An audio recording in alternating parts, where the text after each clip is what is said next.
Sure. Hello and welcome to the GH Mini Spotlight. I forgot where I was. This is on JLJ Media. I'm the JLJ of JLJ Media. I don't know, Frank. I don't know what happened. I just had a glitch. You made it suspenseful, and we'll go. Okay. It was a pregnant pause. That's right. Yes, exactly. But we are here. Me and Frank Moran are here. Frank. Mwah, mwah. Look at that. That's for everybody. They love you. We're here to talk about the I was going to talk about the Young and Restless. Yeah, we're here about the Young and Restless. That's what we're here to talk about. Let's break it down. Let's break it down. Man, they are young and they are restless. They are restless, Frank. Restless leg syndrome. I mean, I'm glad that they're covering those hot topics. We just want my someone said bold and beautiful. Jesus. I mean, just name every snow on Earth. They are beautiful. So he's yes and he's going along with this whatever I'm saying. Sure, why not? It's actually General Hospital and Port Charles.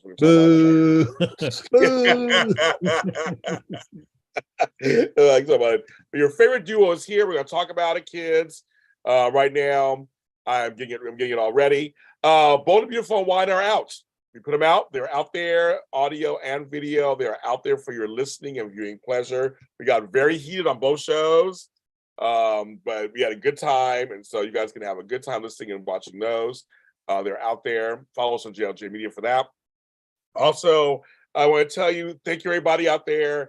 I am doing better. I am testing negative for COVID. The sinus thing is almost done. My cough is almost done.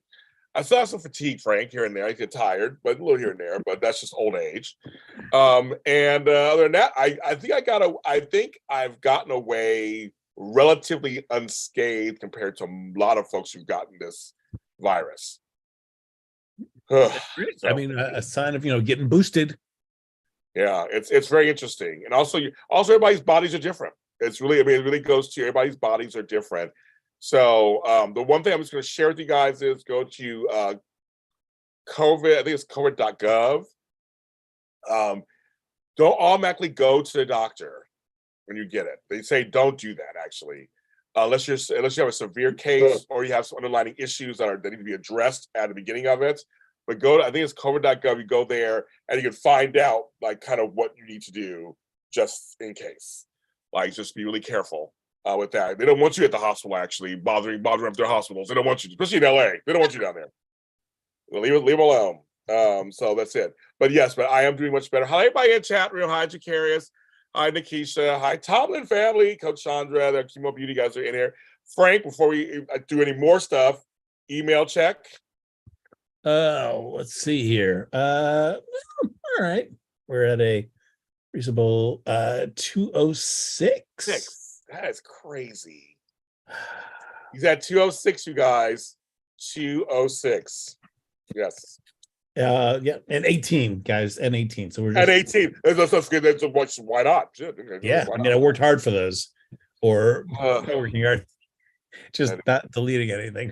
That is, now you can't. Now you just can't. Just keep buying. Yep. Keep buying whatever. You have to buy it. Shout out to my friends at Fun Chasers. Check them out on YouTube. They're a fun couple that do all kind of stuff in the Mid-Atlantic. So Fun Chasers here on YouTube. I'm promoting them today. Also, thank you to everybody from the Taraya event yesterday. We had a wonderful turnout. Yet another successful James Lott Jr. event. Thanks to Cameron Grimes for stopping by and the PR folks at Y&R for all the swag they sent. So thank you. Thank you. Sign up for my events. You never know. You never know who's going to stop by. I have 2 events left coming up on the 16th and the 17th of this month, and Frank will be invited, so it's up to him. If he's come to some of them. One is my happy hour on the 16th, and then of course the private soap Zoom on the 17th, the final one for the year. Frank, man, that's gonna be awesome. And to get on a high note. Yes, 2022 with I might dress up as Santa. Oh, Santa James. I think so. You want to sit on my lap, Frank? Absolutely. Yes. Playing your hottest new Christmas single. He comes down the chimney. That's right. Out there right now. He comes down the chimney. Where is the Frank swag? I don't think, Frank, do you have any swag? God, no. What a waste of my money making that. Nobody even want it. Nikisha has 150,000 emails. That's Come small at me. potatoes. Come at me. Oh my god! But again, thank you for all the in the description. I have all the new events coming up, so everything is there. Thank you for joining my events. They're so much fun. We have a good time. Also, the Sprina plane video that I took, Frank, it's at 41,000 views on Twitter. Look at you. Look at you. 41,000 kids. I'm in shock. I'm shooketh. That it's like, Frank or Flobo. There's room for all you. I got a big lap. Everybody come on down. I got a big lap.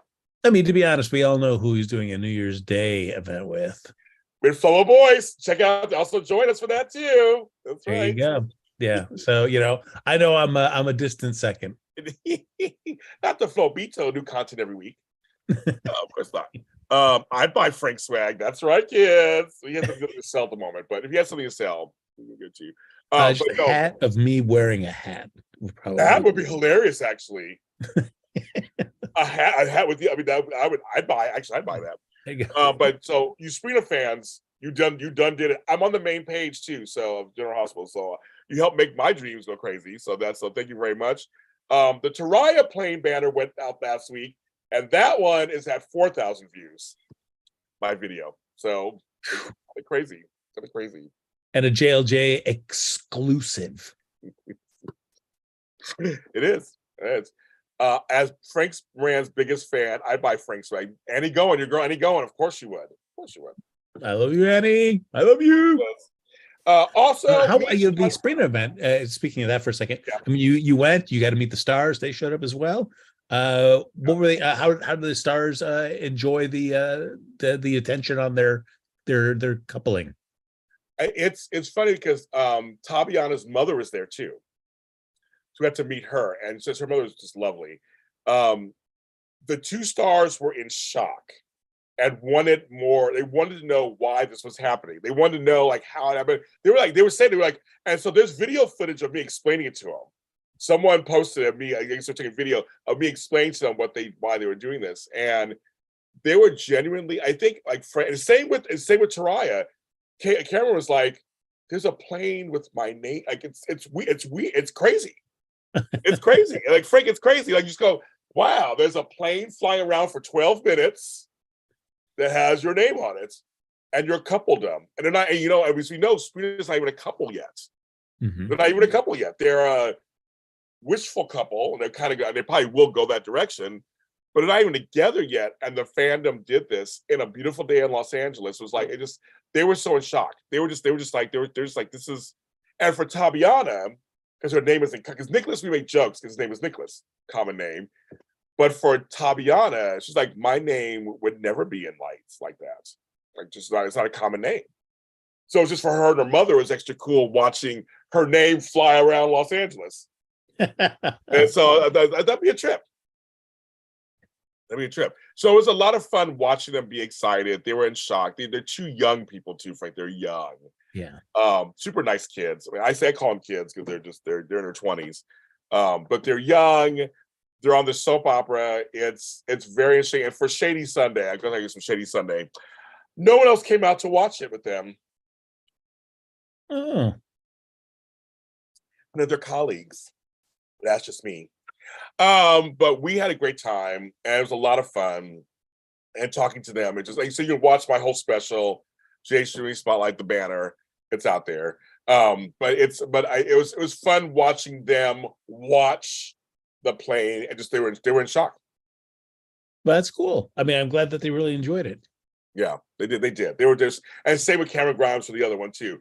It's just a shock to just this fan base. It's more like this fan base put the money up. Yeah. To do this for them. It's a large cast. And we know General Hospital, it's a large cast. That they were singled out. And I think that's what's kind of like to see it in fruition in this form. I think in any form would have been shocking, but just in this form, just seeing it play out in front of you. It must be a trip. It must be just a trip. Yeah, I mean, I guess you're working in a bubble of sorts. You don't know what your stuff is how it's being received by people, and so it's got to be a nice sense of validation. It's like, wow, people are liking what we're doing. Well, it's funny, Frank, you say that because my anniversary is coming in a couple of months. It'll be 8 years doing this. When I start on Days of Our Lives at After Rose PV, and it was so funny because the first 6 months of the show, we were just at AfterBuzz TV every week doing the show, and the General House hadn't started yet. Why don't know? It was just Days of Our Lives, and we were doing our thing. And we went to Day of Days that year, and we came early because we're press, and we walked into Universal Studios, and the fans started screaming our names. So I know kind of how they feel. It's kind of like we know people. People watch the show, but like we're not on the show. So like it's not like we're a star of the show. We're on a show about the show. We had no clue, and we heard Mark J. Freeman, Tony Moore, James Lott. You came here, and we were in shock. They were crying and they were hugging us. They're like, "You're like us," and that was the first time we got a chance to be outside of a bubble. You said a bubble, to leave a bubble, and go, "Oh, there are folks who really do watch this show, and we are kind of celebrities to them." I mean, we had no clue whatsoever. You know what? And I didn't even realize that, because it must have been for everybody that went to that Sabrina thing. I mean, great to see the stars and great to see the plane and all that stuff. But then to see James Lott Jr., it's like the Pope coming in to bless your event. It's funny. Okay, my friend Brandon Larkins, who was on General Hospital this week, we'll talk about that when we get to his scenes, always says to me, "Oh, my celebrity." He says it to me all the time. He's like, "James, I go places and they know who you are." He was on General Hospital set. There's some General Hospital to you guys. He was on General Hospital and he saw Mark Teschner, who knows me. It was like, "Oh, I love James. I've known him for years." He saw Fido Xavier, who was the director, who knows me. "Yeah, I love James. I've known him for years." He saw Donnell Turner, of course, who knows us. Like, it's just kind of funny. He saw Kathleen Gotti, who knows me. And so it's like, and he said when he was at the Y&R set a couple of years ago, he saw Michelle Stafford. He saw everybody knows you. Like, everybody knows you everywhere. Like, but you always walk around like you're not you are a celebrity. Like, you are a celebrity. It's like they know who you are. Because when Tabiana came out, she goes, "James." I never met her in person, but we've talked online. And so she was like, "James," and she ran over to me and gave me a hug. Oh, look at that. So it's like with that, I kind of we've been around for a long time, Frank, doing this shit. I've been out here doing all of this shit. I've done all 4 soaps. I just kind of I forget that I guess I am somebody to people, and so that's kind of it's a very interesting thing. It's so that because I'm here trying to spotlight them, I'm here about them. I'm truly here about this couple and getting that shot of the plane. I'm so worried about getting the shot of the plane. It's not easy, folks, trying to get a camera steady as a plane's going and zooming in. It's not easy. So but it's interesting, Frank. So I'm always totally embrace your celebrity, James. You're a celebrity too. Well, you're not just somebody, James. You're everything to me. So well, thank you, Frank. I appreciate that. Anyways, yes, I know Sean Kane. I know I've named all these names, and I know they all know me. How many people would pay? Should I do a poll? We can do polls now, Frank. I'm hooked now. We're gonna do a poll right now. If someone asks this question, I'm gonna start a poll, you guys. Because they asked this question, would you pay $100 a month for Frank's Patreon? That's what he asked in the chat room. Let's see if you got yes or no. I'm asking the community. You guys tell me. Because Homeboy has 13 people paying his Patreon at $100 a month, Frank. Nicholas Chavez. Whoa. Yes. I was like, that's the $1,400 a month he's getting. Hot diggity dog. I know. Yeah, but he's handsome. He's charming. It's well worth the money. Me, what do? I sit there, I wear a hat. Well, here's funny. So far, it's no. Exactly. Nobody. I don't blame them. That's a big guesses. There's some guesses, but right now it's 40-60. No, that's hilarious. Is it anonymous? No, you tell the truth. Shane the devil. I guess that's anonymous. I can't see who's voting. Holy cow! It's I would pay that for anyone. I love it. I just love doing polls. Thank you, Yeah. Luther. Luther said I'm part of the daytime community. Thank you. That's right. I see. I was getting close. Now it was 38-62. There was 40. This is hilarious. Obviously, this poll is just for fun. Frank no, it's serious, everybody. Depending on this, I will start a Patreon and I will make it worth it $100 a month. So no, this is it. God. I love it. You only need 10. I know. Yeah, you only need 10. You get $1,000 a month. I know, Jay Trent. That's great. Yeah. All right. I'm in now. I'm invested. Everybody, James, you started it. I did. It's 40-60 right now. This is hilarious. But yeah, we can do polls now. I love it. See, now I'm motivated because if it's only 40% positive, now I'm going to try to, I'm going to make you, I'm going to make you guys. I make that 60. Come love me. It is changing. I'm motivated now. I'm motivated. It's changed. Now it's 42% yes. It was 47% yes. It's totally. I love it. Oh my God, you guys are hilarious. Frank has a great voice. He does have a great voice. I love Frank's voice. That's hilarious. But anyways, you can do polls now, Frank. So I love doing polls. We can do stuff now in here. That'd be great. Yes. You. I'll do a special thing for my Patreons where you can give me stuff and I'll read it to you. So whatever terrible things you want me to say. Well, Sherry's like, what would you do for my $100? Well, that you discuss it with him. Trust me, I'll make it worth your while. That is hilarious.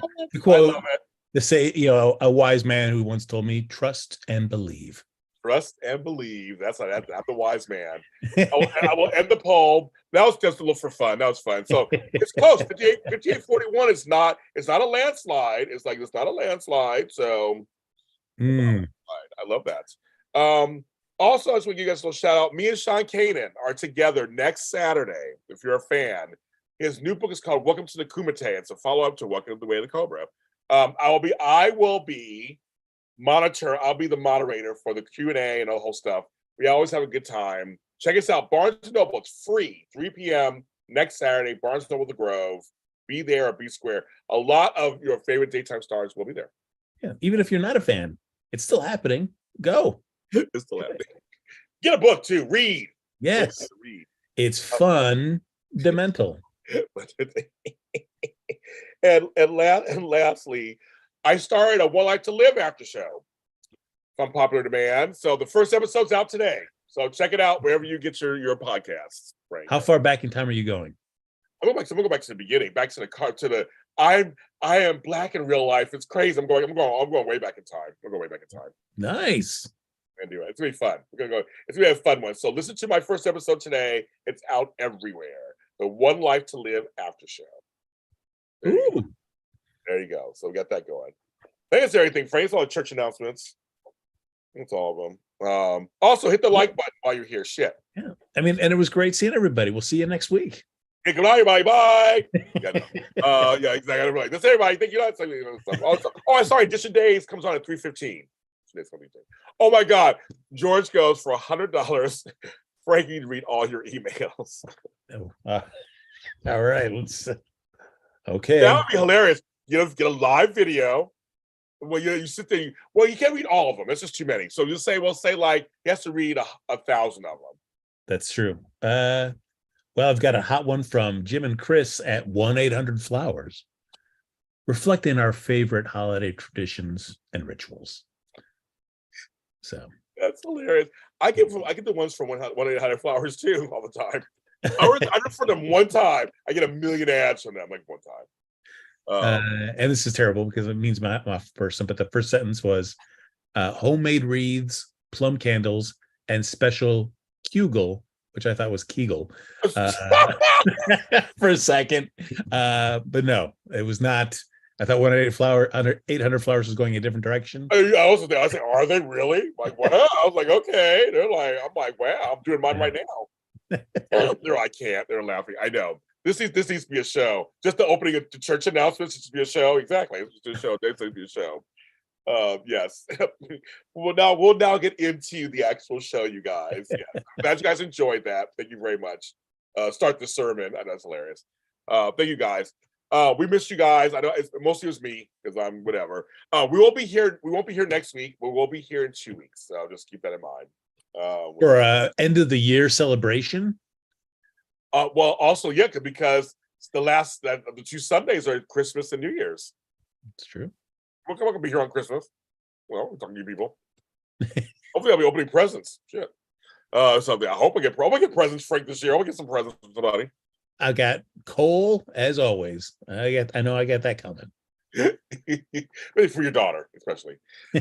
Yes. But hello, everybody. So yes. Anyway, we are. So I actually want to start almost kind of backwards. I like it.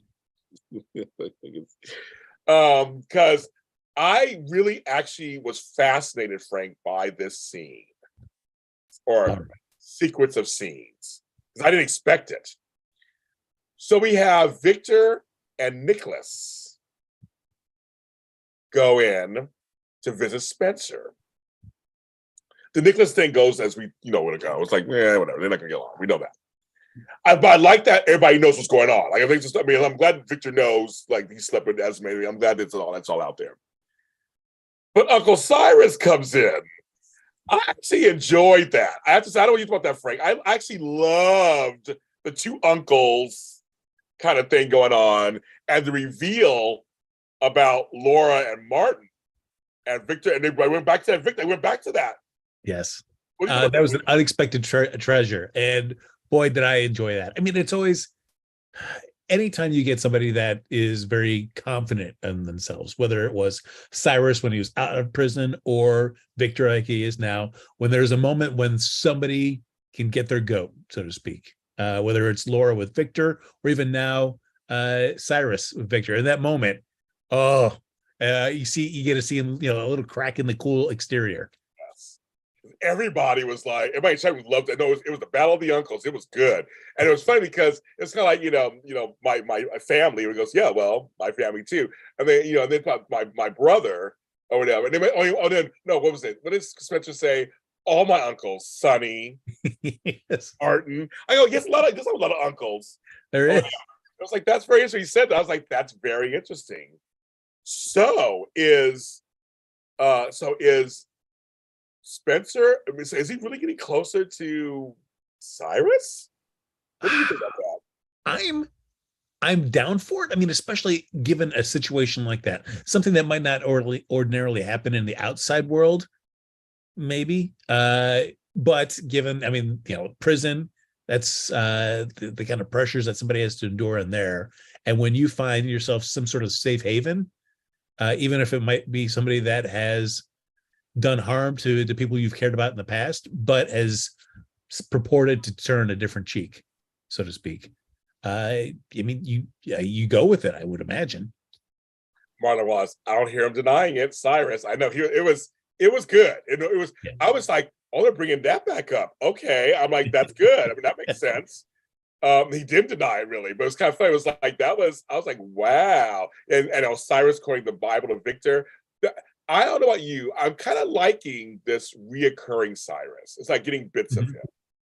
The only thing I kind of missed in that is when Victor tries to, as always, when somebody is called out like that, the first thing I want to do is the whataboutism and go like, well, what about you holding Trina hostage and, yes, almost killing your sister, Laura?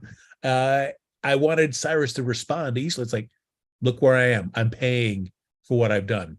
That's it. It's like, yes, Victor, you've done all this stuff and you have not, reaped any sort of consequences for your actions. Oh, what are you gonna do? Kill me, put a hit on me too, or whatever. And Victor was so frustrated. It was just like, it was kind of fun to see. Charles Shaughnessy, I'll give him credit. He is doing, I wasn't sure how he was gonna do. I mean, I know him as Mr. Sheffield. I know him as Shane Donovan on Days. To see him play this role, I believe he's dangerous. And I believe that he's self-serving, but he also has a charm to him. Like it does really work. It really does work with whoever he works with. Whether it's seeing him with Selena Wu. Oh yes. Yes. What do you think about that, Frank? What do you think about that? Man, another unexpected pairing. The whole arc of those scenes was phenomenal. He's great. There's just like he's just comfortable in a scene with anybody. And it's always entertaining to watch. He elevates a scene for sure. I agree. I think everybody agrees that Charles is doing he's doing an amazing job. He's just doing an amazing job. It's nice to see Victor shaking him. Yeah.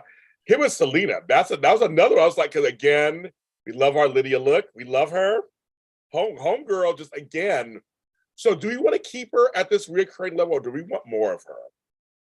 What do you think?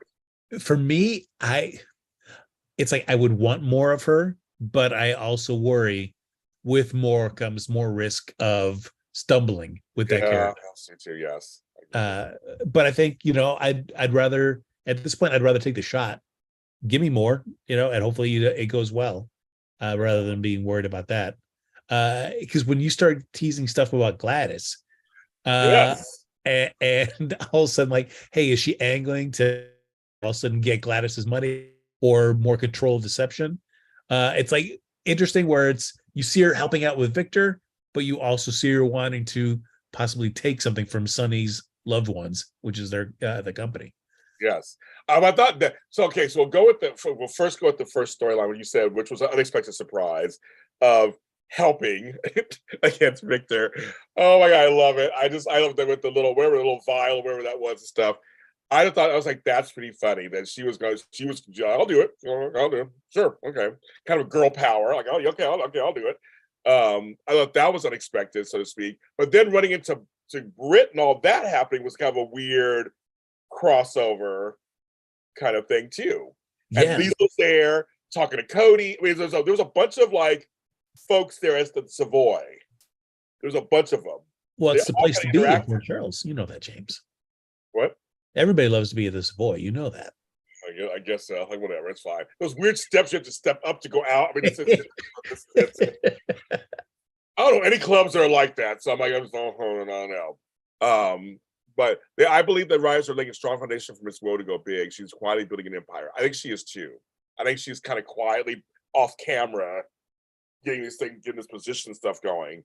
But again, having Miss Wu at the club, almost acting like she was kind of like a mediator. So like, just like, everything okay over here? Like, I'm like, okay, go on, Curtis. Your woman's taking us, looking out for you. She is definitely stepped up and just felt like, well, yeah, I do gambling in here, so yeah, this is my club now. Yeah, I was like, but having Liesel there too, because I'm like, it's just stuff like Liesel is like looking at Selena like, who this bitch? Like she's not into that either. That this is just her daughter, because Brit's going out of control, obviously. Having Brit and Ava. That was unexpected at the top of that episode, where it's like, oh, that's two people I really see hung out a little bit. And it's a bummer that you start seeing these glimpses of a lot of untapped potential for what they could have done with Brit before she's leaving the camera. Yeah, she's leaving. Obviously, she's leaving. Obviously, yeah, more people that she could have been paired with, or had more scenes with, or just done more interesting stuff with, that we're only getting to see little snippets of before she goes. Because they did her whole history. Last person I really had anything was with your husband. It was so funny. Yes. Nicholas walked up. That was hilarious. Oh my God, that was hilarious. Oh my God, Chandra's right. She runs the club while Curtis is at home eating sweet potato pie. Don't get me started on that whole scene. We'll get to that later. Don't get me started on all that. That's something else. But exactly. But it was just interesting to see these characters interacting. You're right, just interacting like, oh, I guess I guess Ava and Brent have nothing against each other. Not really. I mean, they didn't have anything to do with the other. In terms of Nicholas, that was way later. But they do have Nicholas in common, which is so funny. They had Nicholas in common. Yeah. And just Brit so open about her lack of love life. Yeah. So it's like, that's why I'm here tonight. I'm here just to, Or the birthday party. Yes. Mom, why did I go to a birthday party? I must have told you what. I mean, like, I was laughing, but it was kind of sad. Like, they had a birthday party. Oh, yeah, it's one of those where until it's fully expressed, right. I mean, there are certainly lots of characters we never see them celebrating big milestones or anything like that in the show. But when you hear somebody express it in that manner, you're like, wow, yeah. That is sad. It's kind of sad. I was like, oh, it's like, I must have done that. I don't know. It's like, you haven't. I'm like, oh. So it was sad. I wish I had Curtis's pie. That's another story with Deli. It's a whole other story. It's Me Too, girl. But no, but I thought the Savoy had a very interesting set of people kind of all interacting with each other we don't really see. And somebody here said something that I agree with. What should I say? Oh, Luther. If they plot out proper story for Selena, then it'll be okay. And that's I think what Frank was saying, basically. Like we don't want they run the risk of ruining the character. Yeah. No, for every like I think like Paul Hornsby, somebody who came back, which I was excited about, and then that character just went horribly off the rails. Yeah. I'm always trepidatious about other characters when they get a chance to get a little bit more in the spotlight. Are your plans going to stay intact, or do they get thrown out and you do a 180 on their storyline and it just goes really crazy really fast? Yeah. So it's just interesting. I don't think I'll do it, but you guys, I'm not sure asking questions. I'm not sure if they'll kill her or have her go off and get treatment. I have no idea. But obviously they're leading towards something dark, like going that direction. Yeah, I mean, I hope that they don't kill her off. Either. I don't think they'll kill her off either. I don't think they'll kill her off. I think that character's got so much potential and roots in Port Charles that it would be great to, if she wants to come back at some point in the future, that there's still story to tell with her. Yeah, I agree with that also. I think they should keep her and just have her come back. But it's some beautiful work between her and Kathleen Gotti. I mean, it's some great. Kathleen, of course, is always the bomb. We love Kathleen, friend of the show. We love her. But some great work with her, being mom. Yeah, to see the arc of their relationship. Yes. Really starting to pay off here. I mean, she's always had a much softer spot, an easier connection with Nathan, but it's been always harder on Britt. And to see it kind of come to a point now where they can, where she can see, I don't need a doctor, I need a mom, and to see that mama bear part of her at least will come out is always nice. Yeah, it is. And when they came out with Cody, they had a brief little talk, and she was willing to pay him some money to stay away from her. Apparently, who is it though? It's yes. It's just man, it's tough. It's tough to have these scenes now and feel any sort of investment in like, oh yeah, I mean, Cody, he was trying, but he's in a tough situation and he wanted this necklace and he's come from a bad childhood. Just because the way he was introduced was just so skeevy. I know. And it makes it hard to like, now you want to try to have us feel something about this. I can't really get invested in it. Well, that's why I actually with Sam, when Sam and Dante had that little brief talk about him, I was like, it's like the audience feels like there's something fishy going on. There's just something. It's kind of. It would have been an interesting storyline if they had introduced him a different way. If it was introduced a different way, we probably would be invested. We all know that he came to town for this splashy moment, but it didn't feel right to the fans.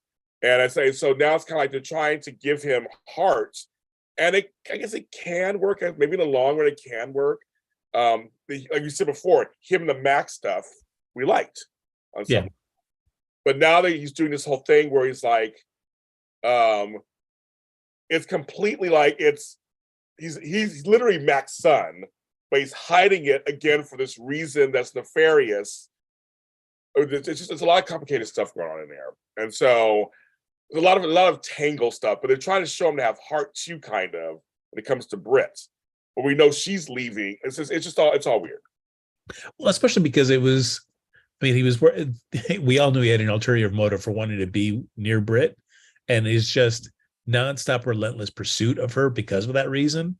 It was such a turnoff to, at least for me, that it just like, there was no real foundation built for that, any sort of kind of relationship between the two of them. Because in the real world, Britt certainly would have been like, yes, stay away from me forever, goodbye. But they couldn't because it's a show and you need to have these characters still orbiting for story. So it made every scene between them just look just really uncomfortable, just not fun to watch. And it never really said, there was no foundation built for this relationship. I just want to make a comment. You have to do this. Travois, I do see your comments, but they have nothing to do with what I'm talking about right now. So I'd love to hear what you have to say about the storylines we're talking about at the moment. That's why I've not answered your questions, because we're talking about different storyline at the moment. So when we get to the Trina storyline, then yes. But I'm curious to hear what you think about the storylines we're talking about right now. Okay, I'm gonna get that out there. Yes, I agree with that. So I do that. So it's General Hospital, because they have all these people, bloated cast. We say this every single week, and the pacing is so different with each storyline.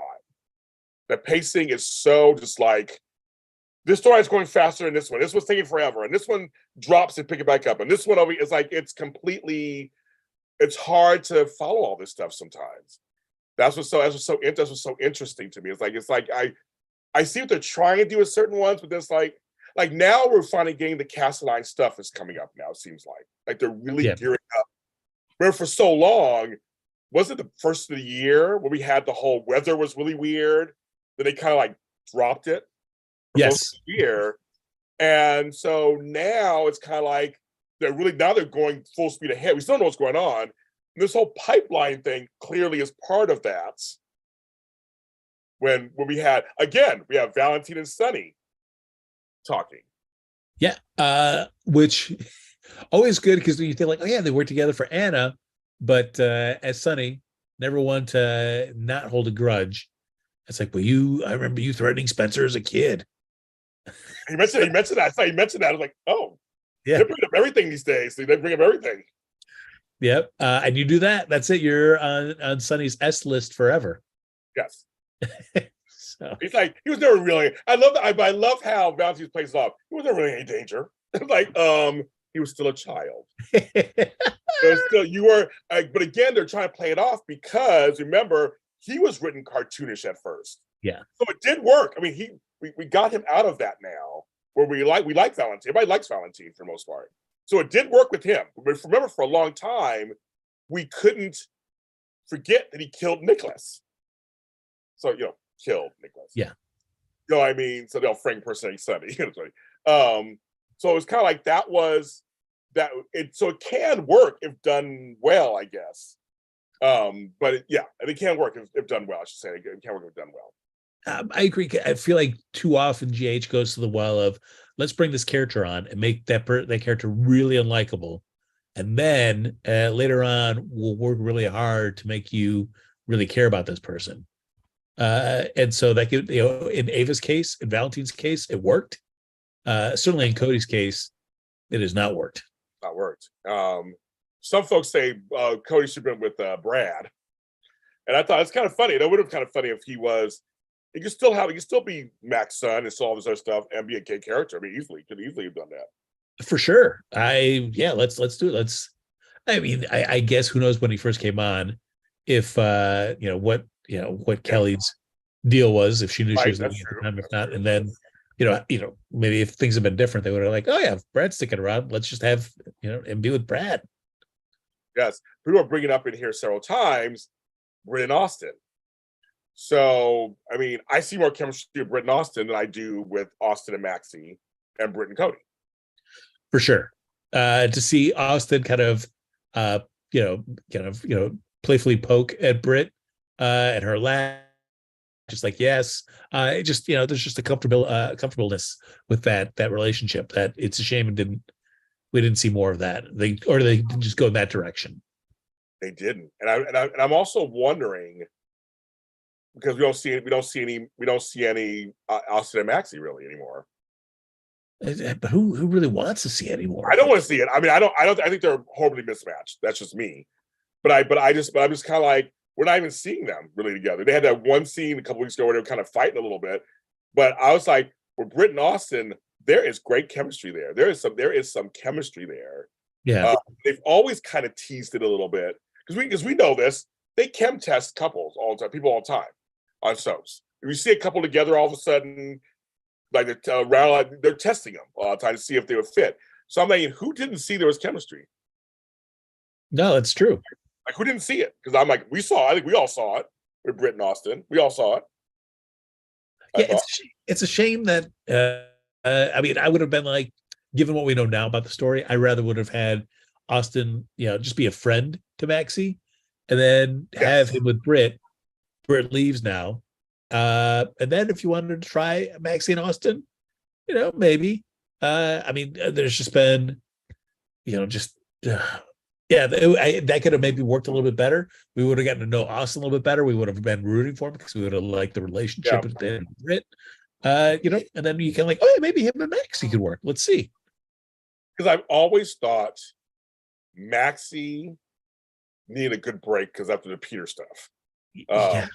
I don't why is she in a relationship? I don't know why she needs to be in a relationship. I just let's give her a break. She has 3 children to raise. I know they don't want to put her back with Spinelli for some reason. I like Spinelli and Maxie, but folks are not going to do that apparently. They don't want to do that, I guess. But I'm like, why should it be at Austin? Her and Austin, two actors I like, but I just see zero chemistry, and they're not doing anything with them. Not really. No, I mean, if you would have looked, if you say right now that they had never been in a relationship, you really wouldn't know any difference between now and when all the Peter stuff kind of fell apart and they started kind of being together. There really hasn't been anything different. You could have easily have done something with him and Britt, and then if you wanted to segue into that's Austin's rebound is Maxie. Yeah, Maxie could bring her KFC recipe with her. And oh my god! Don't let Cody find out about that because he's taking that. I keep forgetting that shit is in the house somewhere. It's in the house somewhere, right? It's in the house. It's right on that bookshelf. Just hidden away. I totally forgot about that. Yes, and also, talk about in the chat room, pacing. Who really is Mason? Is that really his cousin? And who are they working for? Do we even care? We could have cared if they would have gone faster with the storyline. Right. And it's frustrating. Why the pacing for the show continues to be so off. And not that the show should be produced by social media reactions, or anything like that, or just critical reactions in whatever soap press there is. But you would think that if you see enough people complaining about one thing, that they need to change it. But you should at least seriously consider, is there something wrong with our storytelling? Because we seem to be getting a lot of feedback on that. Right. But also, he's a Quartermaine. Why is he not in the orbit of the Quartermaines? That is the biggest mystery of all. Absolutely. They rotated him out. To think that we've got wasted scenes with him and Max that have really done nothing, right, when all those could have been Quartermaine scenes. Exactly. I mean, just rotating him out of that whole thing. Him and Brooklyn had more chemistry in terms of fighting and stuff, not romantic, than anything else. Let's have more of that. Let's have him get manipulated by Ned or something. He should be with the Quartermaines. I'm sorry. He's like the one Quartermaine not with the Quartermaines. Yeah. It makes zero sense to me. You can't tell me anything. There's no rhyme or reason for it. There isn't to me. There is no rhyme or reason for it. It makes no sense to me whatsoever. Right, guys, they completely dropped the Quartermaine connection. Now, speaking of the Quartermaines, we gotta mention Brooklyn, a character I like the character, but they broke up her and Chase. Really, Chase had his huge tantrum. How do you feel about that, Frank? Frustrated for sure, because yes, what Brooklyn's done is not great, but if we're 86ing the couple right here after all this time of getting them together, Chase, they're going to write Chase is so quick to be like, boom, I'm done, I'm out. Yes, and not to diminish anything at all, because certainly what went down was not great, but if that's the immediate go-to, or it's like, so we're not going to try to work out our issues. We're not really going to try to talk about this. We're not really invested in this relationship that you both have said means so much to you. So at the very first obstacle, I'm out and I'm gone. And it just feels like that this relationship, one I was so excited for, I dislike it so much. Just the way they treat the highs of this relationship is always some drama. Are we together? We're not together. It's frustrating. And Speaking of chem testing, Sasha and Chase. Yeah, I mean, I noticed that scene too, and I mean, certainly Sasha needs something to do, but it's like, but that's just such a shame because it's like you spent this time naturally building up and having a really good growth of this Chase and Brooklyn relationship, and now we're just moving on. We never really had any chance of just seeing them do anything as a couple. It was always the fighting and the bickering and the falling apart. And so, okay, yes, you could put him with Sasha again, and this time it's a real relationship instead of just for show. I mean, and if not Chase, I don't know who else Sasha would get involved with. Just it's just frustrating, because I mean, it really holds no to see him go. Can we have something with Sasha? Great, but I have zero faith that they would do anything interesting with that. You've shown me what you've done with Brooklyn and Chase. So how am I supposed to get excited about this could be a Chase Sasha pairing? Oh, let's see. For me, I wasn't excited. I know I was just like, that's interesting. They're putting them together and have them kind of be a little flirty and vulnerable. And I'm like, okay. But the scene, I love Chase, excuse me. I love Brooklyn and Dante because they're like family in a weird way. Also, they're kind of like family. Yeah. And they talk to each other very plainly. I like their friendship. I like when they talk. I like their discussions. She was like, I know I do this, blah blah. So I feel like Chase, Brooklyn. We built this up where you know how she is. So why are you running away? Like you know how she is. Like I mean, I know it's important. Well, he didn't get on the force, obviously. So that's a weird development. So like, what's that going to mean? That's so weird. This whole singing for something that I thought could have been fun as an Eddie Main 2.0. Not fun. The show has not done anything with it like that. And they've got still, again, with the pacing, this whole Link storyline, which I do not care about at all at this point. This character is so unappealing. Why are we still dealing with this guy? I thought he was gone, and they'll only have him come back. And then this drawn out convoluted con that they're trying to pull with Link to get Brooklyn's music back. It's just the pacing of the story is horrendous, and I just don't care about it. I agree. I agree with you. I mean, I just don't really care. No, I mean, why not? So it's like, why not have him be back with the Force? Because I don't like you've sucked away any interest I have in him pursuing the singing career. Same here. Not a fan. I officially lost it. I'll tell you when I officially lost interest in the singing career stuff is when they did the terrible montage of him trying out outfits. That was your favorite. You're like that. Everybody they clap. Oh, give me a clap. No, this isn't good.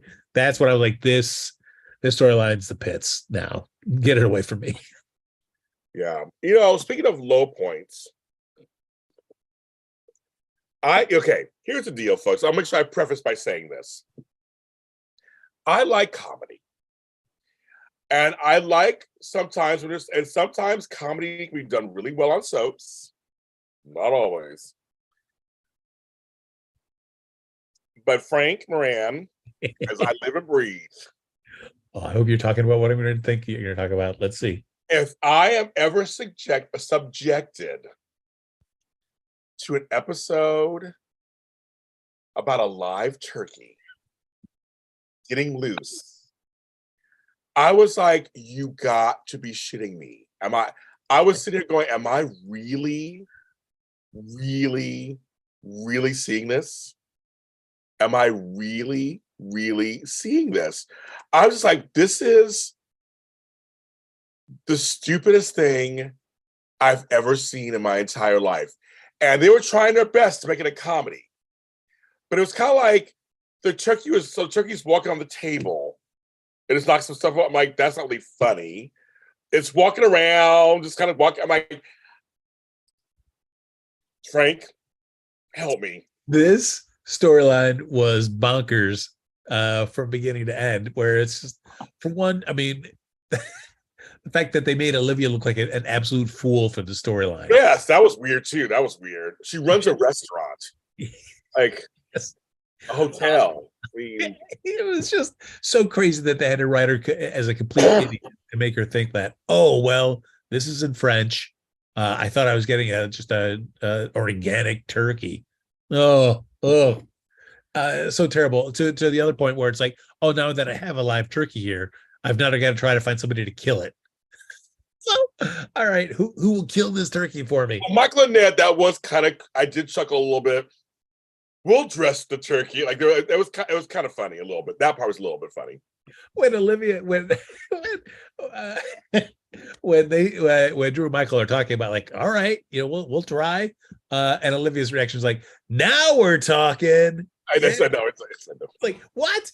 Where the killing of a turkey is now we're getting into Thanksgiving spirit, to which like. I mean, any wild animal for sure, it's going to give you a momentary pause. Yes. But the scene of them being so freaked out that they all had to stand outside and watch because nobody could go in and kind of wrangle this turkey was preposterous to me. And I kept thinking the funnier part would be them trying to grab the turkey. I thought that would be the funnier part. And Carly, this Thanksgiving is for the birds. I'm like. Whoa. That's when you would have like everybody freeze frames, credits roll. Yeah, exactly. I mean, it was and having Carly there. Obviously, because of the whole thing with Drew, and they have to lovingly glances, and I'm just like they're setting that all up. So I get that. They mentioned Monica. Yeah, they mentioned Monica. She wasn't there. But it was the shots of the turkey. It was. The whole thing, kids, I just don't need that ever again. No, it's again, yeah, it's just the idea. There could have been some merit in there. It's just the whole execution of it just left a lot to be desired. Yes, and even to the point where they, as always, if you're going to get into the Quartermaine Thanksgiving shtick, right? You've got to get into the really sell the. First we sing and then we eat. And we want to see them all sing their song. Yes. And this time they didn't. They cut away and then they played again over other action of the Quartermaine family just eating pizza. Like, no.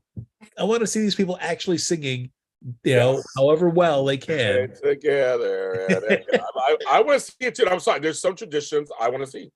Yeah. I'm with you on that one. I'm with you on that one. There's certain traditions I want to see. That they do, and we knew, you always expect pizza's coming, something bad's going to happen, but again, I know I'll never need to see a live turkey ever again wandering the Quartermaine halls or kitchen. And it's what we can do now, Luigi's. I know, it's like they tried. I mean, like I said, sometimes comedy works on daytime, sometimes it doesn't. Yeah, and they tried, and it just to me it fell flat. Well, I feel like it's easier to do a disastrous or comedically disastrous Thanksgiving if you see a lot more of the family because there's more storylines going. Right, exactly. You could find some way to segue together on Thanksgiving to make things fall apart. But when you rarely see the Quartermaines, it's tough to come up with a really believable premise. To go like, all right, this is why Thanksgiving's ruined this year. And so now we have just a live turkey that just starts running around. Like Sheree said, Michael and Ned and Drew chasing a turkey could be fun. Could have been silly and fun. I agree with you. David's all, the turkey ended up being a turkey. Thank you, David. We gathered to get at the song. Lucy's duck was better. Sigmund. That's right, Crystal. Sigmund. Sigmund and duck. The turkey scene landed with Max. That's from Max Updates GA. He thought it was hilarious. Hey, he's a kid. Shit, if it works for the kids, works for the kids. Yeah. I didn't work for the adults. It'll only work as if this turkey is a mainstay at the Quartermaines. Yeah. I want to see this turkey just occasionally just walking through the halls. Yeah, why not? Yeah, this kind of become fun. Fun. But now that leads us into a very unnecessary scene that happened. Oh, and 1 second about the turkey. The last thought is when Olivia realized she's signing for a live turkey, that the immediate thought is like, oh, I'm sorry, just take it right back with you. He said no take. They say no take back seats or something. I laughed. I did chuckle when the driver said that. No back seats or something like that. I'm like, what business is gonna just leave a live animal in a situation where it's just not welcome? Yeah, exactly. Yeah, Like no business is gonna be wanting you to like take their turkeys into a dangerous situation. So take it back with you. Take it back to the farm. And see, James, now they're going with your whole thing, Frank. Oh, yeah, the turkey eating pizza, picking up the pizza. I mean, yeah, that could be funny. That shit could be funny if they went that direction. A turkey riding the horse, all kinds of that kind of stuff in the stables. That could be funny. You're right. That could have been some great comedy. That wasn't what was happening here. That was. And I still want to see the turkey now. So first scene with Michael and Willow at their little bungalow. I just want to see the turkey waddling past the window in the back. That's just great. Let's just see the turkey. Yep. Waddles. All right, so your other scene, James. Well, no, that's I think we talked about that turkey long enough. I mean, the turkey got more than it deserved. Them talk, but it leads to we're still in the Quartermaine family stuff. The unnecessary scene between Nina and Willow. To me, that was just they're trying to get them together in a scene. Why in the world would Nina think Willow want to hear anything she has to say about anything? It's like. What? And I mean, Carly was right. She's like, "Hello, your presence annoys the f out of her. Like, why would she even?" She goes, "I believe you weren't trying to do anything crazy, but just like it doesn't matter. Your presence upsets her." And I was just like, "Yeah, why? I mean, why would you go there?" And folks, the yell heard around the world. He's like, "Get ready, shout!"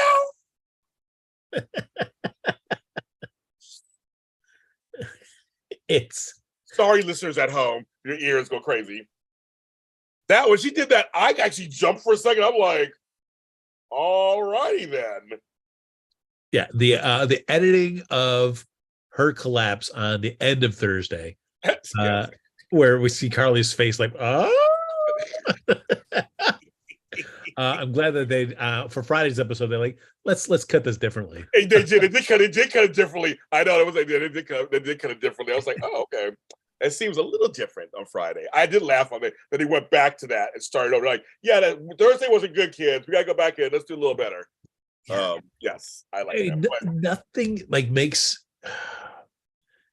I mean, I guess this all depends on how you want your soaps. Do you want it to be a heightened reflection of the real world where there are just people behave like they would in the real world, but the situations that we're finding them in a soap opera are much more heightened? It can be crazy, whether it's crazy bad, crazy romantic, crazy exciting, whatever it might be. Or are we operating like, this is a television show and this is the premise, and so we just we have to remind everybody that this is the premise, because it's for having Nina consistently go over to Willow about stuff like this. It's in the real world, nobody would do that. They know that this person does not like them.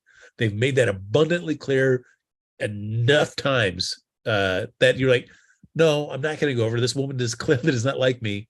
Or anytime I'm around, I'm not going to go over like a rational human being would. But no, because the premise is like, oh no, we gotta, Nina's really annoying. We got to remind everybody that that's what the deal is. So let's have her go back over and talk to Willow and then just really annoy her. That's what it felt like.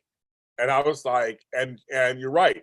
Willow and Daisy Flower, I'm with you. Willow did not look good when she answered the door. She was sleeping. Were you sleeping? Sorry. It was like, why'd you let her in?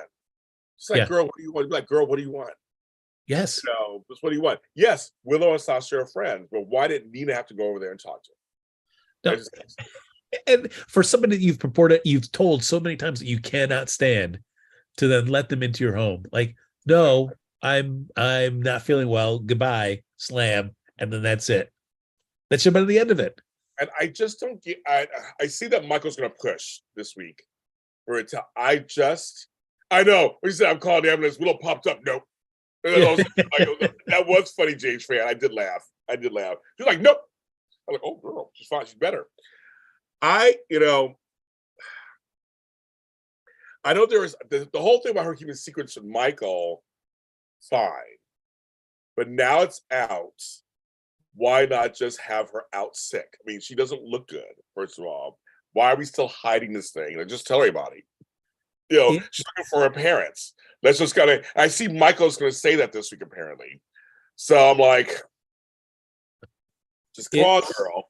You know, I don't know. I mean, I have not had anybody in my life have to deal with a potentially terminal illness like that.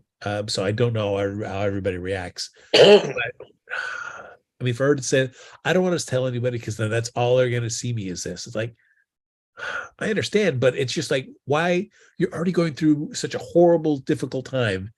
Why are you making it harder on yourself by just not telling people and letting people think other things of you? And just making it harder for you because you can't just be honest with them. Right. It just, but it's a soap opera. And so you need I know. we can't let Carly know. If Carly knew this leukemia, she would immediately come forward about Nina, but she can't know. Right. So that we build up suspense for when the reveal will really happen. That Nina is indeed Willow's mother. And by then, is it too late to save Willow's life? We know that's where it's going, folks. We know that's where it's going. The whole thing is, and Carly, I'll help you find your mother, your parents.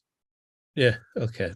I think, is Carly hoping they find the father? Is that what's going on here? And they don't need Nina at all? Like, is she trying to, do you think she's hoping, I'm trying to think why she would do this. Yeah. Well, I mean, it's also, I guess, damage control as well. I mean, I guess you want to know what direction this stuff is going in. But yeah, whether it's the father or it's just like whatever the direction is with the mother, you can then Carly knows she's sitting on the secret that she has not said anything about. So Drew knows. So because once the truth comes out, Drew's gonna obviously know. So this is a way for Carly at least to be in on it and going, oh wait. Although it's like, how do you come forward and say, I had a DNA test done, so I knew this a long time ago, Drew, and you know that. She lied to Drew and said, no, it's not. She's not the mother. Yeah, well, when the truth comes out, it's going to be obvious. Like, oh yeah, Carly, you did know, and you just lied. Okay, it's going to be too much. So we got that going on, and that coupling, I'm not even a big fan of. Just like, and I don't know why you wouldn't go to the hospital. You are dealing with leukemia, right? While you're trying to have a baby, right? If you fall down and pass out, why not go to the hospital? Why not get checked out? Good Lord, for you, it's like, I'll do anything to protect you, baby. Well, then go to the hospital and just get everything checked out. Why not? Well, she's not the only person pregnant in Port Charles. Ugh. And it's scaring me. She's not the only person who's pregnant in Port Charles. Because sometimes when two folks are pregnant around the same time, things intersect. I'm hoping this is not the case. But Miss Esme, the prince, in the tower, being held hostage, is preggers. She is showing. Is speaking of babies. And Elizabeth is now fully participating in this now, Frank. Yeah, I don't know. Nurse. Which, I mean, at least it's something else for Elizabeth to do other than the terrible storyline that she had. Which is a shame because she had to deal with. I don't know. It's this storyline. It's always tough when the bad guys or bad ladies are then put at a disadvantage, and then they have no self-awareness to realize the consequences of their actions, and that's why people aren't willing to really go the extra step to help them out when they're in trouble. Whereas, so it's, she's just like, because I did that blackmail video of, of Cameron and Jocelyn. What's the big deal? Help me out here, Elizabeth. Like, come on. Yes, what Elizabeth is doing, yes, she should help just that person in general. But for Esme to have zero awareness, it's like, or like, oh yeah, I guess that was bad. Was it? No, it wasn't. Well, we have the two-pronged thing, which is Mac and them go to Ava to try to suss out Esme, which Ryan doesn't know what's going on. Right? I don't think he knows what's going on. So he's like in the dark, kind of. My friend, Brandon Larkins, former star of Forever and a Day and many other things, plays the guy who's now the handler of Ryan. He had speaking scenes. I'm very proud of him this week. He's reoccurring. His name is Axel. They didn't say his name on the show this week, but his name is Axel. He'll be back. He was the one who was like, every time John was blinking, he was saying what was going on. He loved John Lindstrom and Mara West. Everybody was pro. He said that Mara West and John Lindstrom were one way before they said, action. When they said action, everything changed. They got into their character. He said it was very scary. It was very scary because they're both so crazy good. So shout out to Mara West and John Lindstrom, who we know are good. Anyway. But my friend who got a job on a soap opera, which is not easy to do. No, that's great. I mean, and to learn how to be able to read John Lindstrom's eye blinks. I mean, he said, he goes, he's blinking hard. He goes, hey, but John blinking hard. He's like blinking hard. It's like I was laughing. He told me, he goes, he's blinking hard. He held up the sign. He did he's doing the whole thing. That's Brandon. So Brandon Larkins is his name. He's my buddy. But when I say we have that kind of, that's interesting to decide to go that. They brought Ryan on. They brought him back kind of again. We already saw the week before with Heather Weber and Ryan looking at each other. Yeah. Frank, what do you think what that was about? That was an interesting kind of reaction between the two of them, which I'm like, all right. I mean, I guess there's got clearly more to it, because why are you going to have Heather Weber come back at all on the canvas if she's not going to be able to do something for the story? And that scene was crazy. And he was there so fast. Yes. Like Penville, just down the block from downtown Port Charles. Yes. Crazy. I don't the Ryan stuff with Esme and with Kevin, and I mean, one, love a good Kevin and Maxine. We rarely get any of those together. Very true. Please give me more of that for sure. I mean, that's such a long running friendship. Yes, that I feel like doesn't get a lot of attention. Yes, I agree. But to have the idea being that, oh well, Esme forged some sort of connection with Ryan, but Kevin, you blocked her, even though she snuck in a couple of times, but you blocked her for a while before she disappeared. So we need, of course, story, but realistically, like, what are the odds that he really has any information to give you about Esme? I know. I mean, in the real world, we all know he does because he's daddy. But he's daddy. That's right. He's daddy. It's going to be very interesting. It's going to be very, because they're going that direction. Meanwhile, she's being held captive. Victor moved in. So obviously it's not going to last the whole pregnancy, is it? It's not going to last. Something's going to go wrong, obviously, I think. It's interesting because I would imagine yes, because I can't see Esme raising a child. I don't know. I don't, I'd be, we don't have too many young mothers, I guess, raising the babies, but maybe, I don't know. Who knows? Maybe Cam is so broken up about what's happened with Jocelyn and Dex that he goes dark and forges a relationship with Esme, the woman who taped him having sex. And I'll help you raise your baby. That would be interesting, right? It's just making her pregnant was a very obvious choice. I think they were going to do that, but they did, and I'm like, I just don't know. But Willow's pregnant too. It's like I keep just saying, there's something. It's weird to have two people pregnant at the same time. Usually, it's rare they don't intersect. Right. At some point, so I don't know, but so they're doing that. We said goodbye to Holly. Man, what a bummer. I mean, and who knows what the rest of the story is waiting to be told on this. Right. But I thought this was lackluster. This was a shame.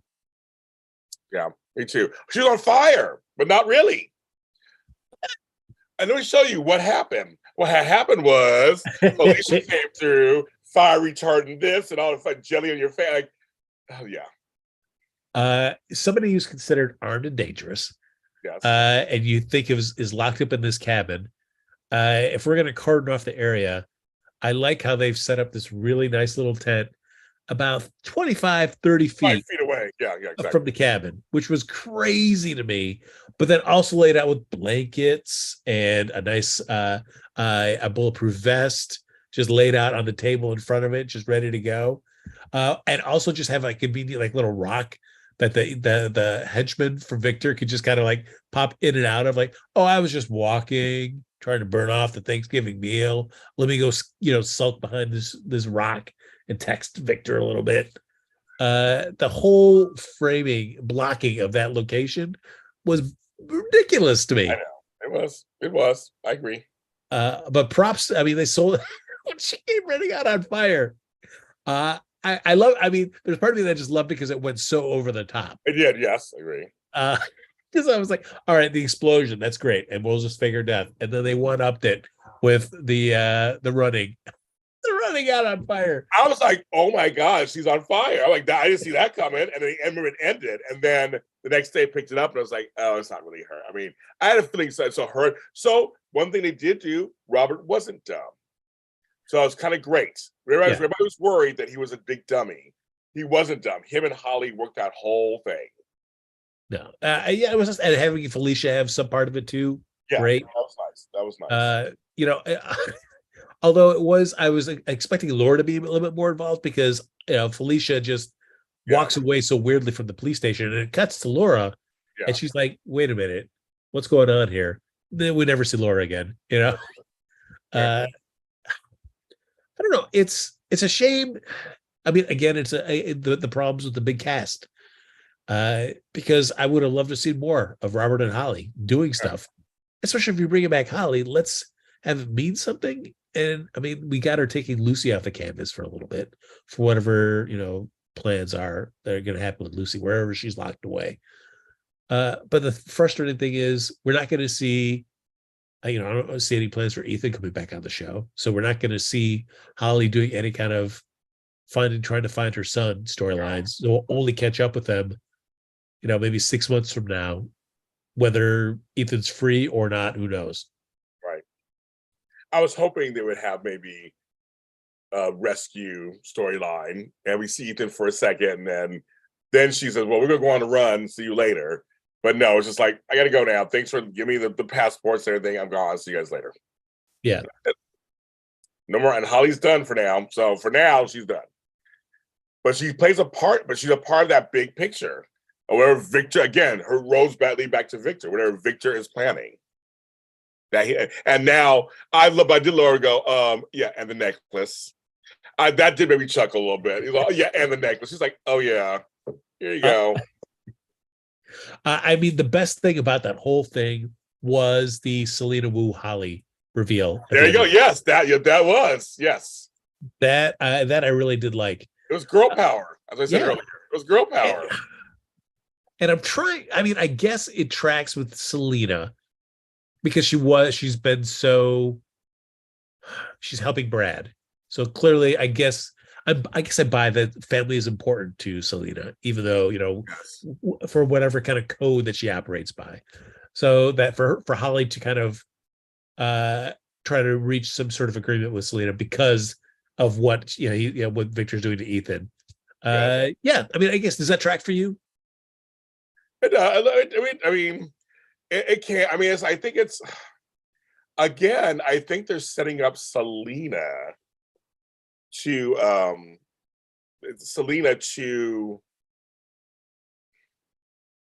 I think off camera and behind the scenes, they're setting her up as this person who has her hands and everything. And I think because she's the character, the people love her. So she's a people favorite. She's a fan favorite. I think JH knows that. She's a fan favorite. And like I said earlier, it's been kind of fun of her sprinkling her in here and there.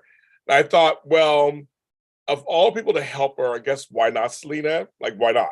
I mean, she probably got something out of it a little bit too, with Holly.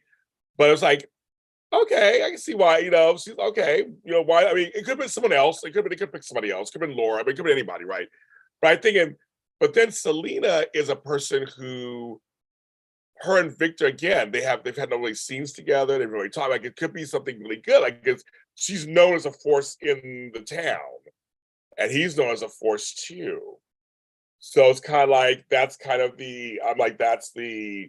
Why not? I was going to say they could have chosen anybody. They could have chosen a bunch of people, but I thought, well, why not? I guess. No, I mean it's certainly if the idea is to poison Victor, Right. Victor would be suspecting of anybody else giving him a Yeah, drink. but her. Yeah, so it's kind of like so why? So it could have been anybody, but I feel like there's another bigger picture happening, and that's setting up Selena Wu in this town because I can almost see them one day revealing she owns half the town. You know what I mean? Has her hands in half the town, and suddenly it's like, wait a minute. You know, I can see that happening a little bit. That she's building. That he's so busy not really watching her. Because she always seems really loyal to Sunny. She's very loyal and whatever. But that she's kind of always, you know, it says Emma Sam is still suffering from long-term COVID. Yeah, I heard she was still suffering from long-term COVID. She still has no taste or smell. I think I remember reading that somewhere. Miss Wu changed when she found out about Ethan. That hit a nerve. So that tells you there's more to Miss Wu's story. Well, I mean, certainly, like any, I mean, and I'm fine going with any mobsters. I mean, like you look at Sonny's credo, it's all about family. It seems like the mobster kind of code is like, hey, yeah, you can do anything, but you leave family alone. So, you know, for that, I'm like, all right, you know, I buy that. If that's how Holly's going to get that and a piece of some diamond from a necklace are going to get Selena Wu. And I do like that how it's like my word is my bond. Yeah, I tell you I'm going to do it. I'm going to poison this dude. Yeah, Right. we're in. Why not? It's like, why not? I mean, I think it's. I mean, but also I think she understands Cassadine. She understands they are a threat on some level. And I think for Selena World's world, you know, getting anybody out the way to keep her position okay is probably okay too. Well, especially when she sees that little fracture between Liesel and Victor. About slapping him, stay away from my daughter. And they had that little moment about the ninth circle of hell. Yes, Like, they did. Yes, exactly. yeah, Yes, you know, we see that. I Go ahead. No. I'm saying, guys, it sounds like a Liesel Selena alliance would be very interesting too. I thought that two interesting actors together and two interesting characters. I wonder what that would be like. Yeah, because certainly Liesel is, you know, very morally flexible. So yes, yeah. yes, exactly. Yes. The one thing it's for as much as like her and Sunny have this relationship. I mean, the way that Sunny, I'm always irritated by the way Sunny treats her in scenes with the two of them. He's such a jerk to her all the time. It's like why do you have to be unnecessarily just jerky to Selena? But I agree. Even if they have this relationship, to see her make such a I think will turn out to be kind of a very overt move with Gladys. I think that's a tough thing to reconcile with Sunny. Like, because if Gladys loses a bunch of money, and when Sunny hears about it, and it's from Selena Wu, there's no way that ends well. Right. It was very interesting, but the Holly thing, the Holly part of the saga is over apparently for now. That's the major thing there. So now she's out the way. We still have the deputy mayor Ashby being a bitch over here. But at least Laura and them are on to her. Yeah. So you got that going on. Victor's in the dark because he doesn't know where the necklace is. He wants that necklace. He's like, if we got blow, you can go those ashes. Motherfucker, get out those ashes. Get out there, get those ashes. He said that. We got to dig through the ashes. He's like, it was in the house, you know, get the ashes. So that's interesting. But this whole ice princess thing just keeps coming up. And again, we don't know what I gotta get things ready. We're trying to get everything together. I only had one cast line for Thanksgiving. Like he's really I don't know what it's a weird storyline too, because we don't know nothing, but it's kind of weird what he's trying to do. I mean, I just don't get all the cast lines together. I don't know. I'm just curious what's going on with this whole thing. I mean, they're on the launch pad. James. On the launch pad, whatever that means. Yeah. He was so into including Alexis and her girls. I thought that's very interesting because they are Cassadines. And the other cast, like I'm very curious, but now this whole Spencer kind of leaning towards Cyrus a little bit, or maybe just leaning towards away. I mean, it's all very interesting. I mean, but again, we don't know what's going on. We have no idea. We've not been told privy about what's going on. And what's interesting is we have not had a Victor Valentine scene since he's come back with Charlotte. We haven't. Because I mean, that's got to be a conversation right there. Right. And I want to see that conversation happen. Like, what's the deal? Where do they stand with each other right now? But we have not had that happen since. And we still don't know. I mean, what the deal is with Luke. I mean, certainly there was always the idea, like, who could this person be? And now that we know that it was Ethan, Right. that Victor was holding. I mean, I still don't think Luke's dead. I don't think he's dead either. I'm doing a poll. I love polls. Is Luke dead? Yes or no? What's what you guys think? Is Luke? I can spell Luke's name. I love polls now. Is Luke dead? Tell us what you think, kids. Luke dead? Yes or no? That's all you get. There's no other options. Yes or no? Maybe? No maybes. Just yes or no. That's all you get. As we do that poll. Yes, we have that. We have that also going on too. So we have that whole bit. Well, it's all tied to Victor. It's all tied to Victor. It's all tied to this Cassadine thing. Whatever this is, it's tied to that, and we still don't know. Also, we have a couple more storylines we haven't talked about yet. I'm trying to work around there. We have the whole. I'll say the Sunny stuff. So I brought the moss out. Where the heck is the moss? Is here. They are my new addiction already. They're my new addiction.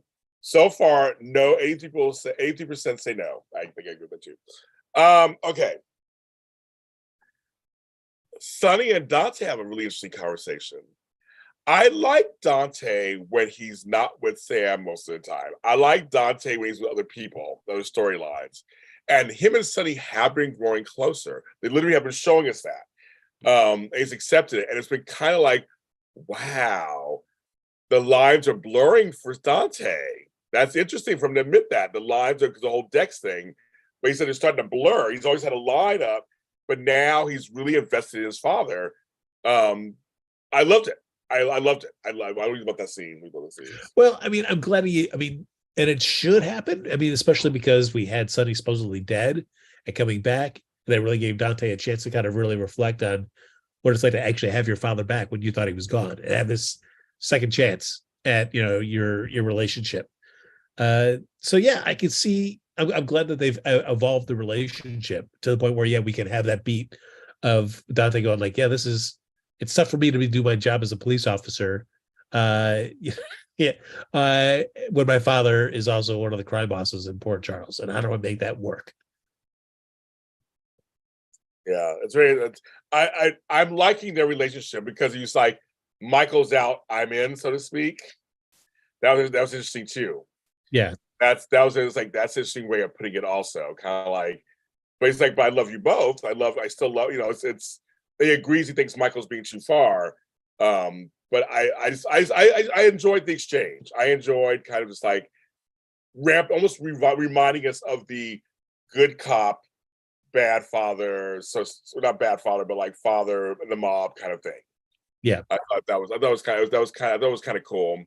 And moving around. Oh, go ahead. Go ahead. Because I also like, in terms of Sonny. I mean, I think he loves Dante for sure. Yeah. I just don't know how much. I mean, but he's also a mobster, so he doesn't inherently have a lot of respect for the police, right? At all. Because he's doing his own thing, and he sees the police as an obstacle for what he wants to do. And so, there are times when I'd like to hear Sonny's point of view about what it's like. It's like, I know I'm putting my son in a horrible situation. He's a cop. I don't like cops, but I love my son. So I mean, what's it like for me to, just consistently, do stuff and expect my son to, or try to have my son be in situations where he feels like he has to look the other way. Yeah, it's just interesting that Sonny's this position. It's all these kids, a lot of kids stepping up. He's virile. He's very virile. He mentioned the two younger ones, of course, and then Jocelyn's not talking to him. Christina clearly is talking to him, and she's out there somewhere.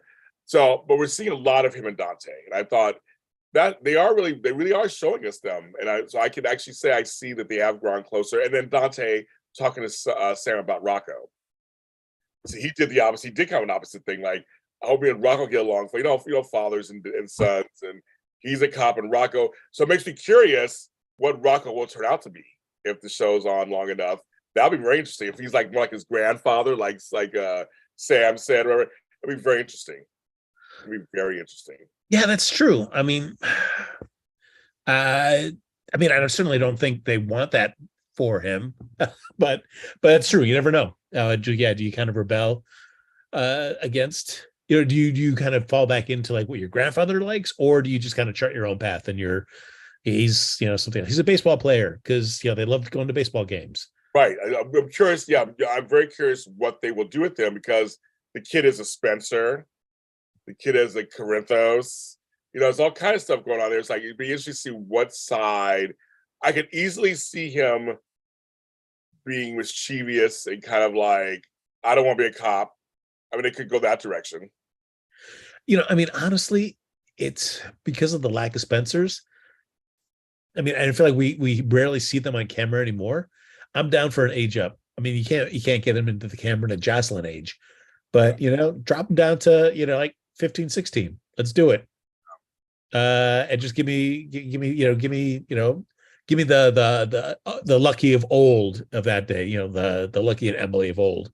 Give me that next generation of Rocco, whatnot. Why not? What do we got to lose?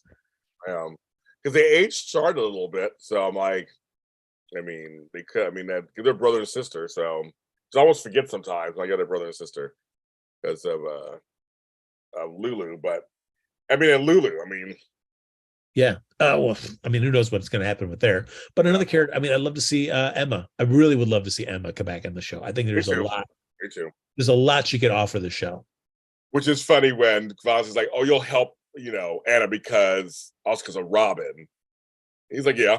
But they're also friends. They're friends. They're all friends. They're all friends. They're friends on some level. They have Anna and Sunny have an understanding. Yeah, well, because there's been a lot of dividends that have paid off from the Robin and Sunny relationship. Oh yeah. And I love that relationship, and I also just love how how it forces Anna and Sunny both to, because of Robin, kind of come together at certain times. I agree. The rental Spencers are really cop people. Lucky broke the mold. Yeah, he did break the mold, that one. I like the Sam Sasha friendship. We had them this week. They're very talkative. They were nice little talkative thing. Yes. Luke is not. No, and that was nice to just, for as much as I'm not a Sam fan, and I know it's surprising to so many people. Yes. But to give Sam that moment of like, yeah, I've lost a baby as well. Exactly. I like that. Yes. And so that was a nice little connector between her and Sasha. Yes, folks want this whole Emma and Cameron together. That's what they want. That's a big thing online right now. Yeah. The message in chat room. So I don't know. Just for that, and just also it's like you're seeing the next the next generation of Devanes or Scorpios come in. Yes, yeah, I agree. Yes. You give me Emma, who's already kind of shown inclinations of wanting to get mixed up into the family business. Yes. I would love it. Well, because Cameron's going to be on the out soon. This leads right to one of my favorite storylines right now because he's hot. Are you enjoying the two of them together? I am first I'm a huge Dex fan. I don't care who he with, Frank. His name was Evan Hofer. I'm an Evan Hofer fan first. I think he's hot. He gives good hair, good abs. I don't care who he with. But I actually think him and Joss have chemistry. I would agree. I'm interested in the story, and again, it's also just for I don't know. There's just something about just Jocelyn's willingness just to go down this hole without. To have her kind of name check Cameron a little bit, but there's really no regard too much for Cameron in this storyline. All I know is when the moss was back on the table, back in a larger bowl. That's right. A larger bowl, the moss, and her and Carly were talking, mother-daughter. I was all in. I kind of liked it. Yeah, and now she's going to be a doctor. She's going to be a doctor, kids. I thought, why not? Okay. Dr. Jax. Why not? Yeah, I guess what else are you going to do? Right. You know, I mean, we've seen her play volleyball, but and then she was going for communications, which was just a holdover until Yeah. uh yeah. So yeah, I mean, It runs in the family. It runs in the family. I mean, Bobby was a nurse. I mean, okay, sure. Lucas is a doctor. I'm like, okay, why not? I'm like, why not? But yeah. they're all Dex fans too. I know. I just think kids. Frank is my first, obviously, and my first, last, everything. But in a pinch, or two, or three, Dex can get it. He can get it. Don't stop. Hit it. Get it, exactly. He is. You guys. I love Chase. Chase is my man. That's my number one. That's my Joshua Swicker is number one for me. But I'm telling you, Evan Hofer is, yes, he's working it out for me. I just think, in all seriousness, I think I know the hook killer's on vacation. I know, right? That's a whole other story too. No, I just think that I like that Joss is being drawn. She's young. She's being drawn to this dangerous guy. It creates conflict because Michael don't want it. Sonny will be Sonny, thing. But then you have nice guy Cam, and when she was talking to her mother, when you're young, you change your mind. She like, we grew up together. It seemed natural they should be together. I'm not with my first love.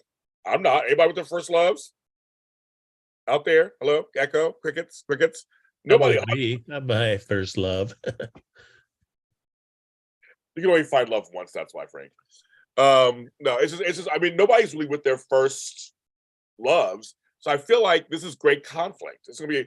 I'm interested in a triangle, kind of like just kind of trying, because her trying to, like what Cardi said, it's not gonna be easy.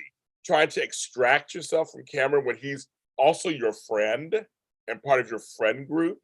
Yeah, that should be interesting. That could be good conflict.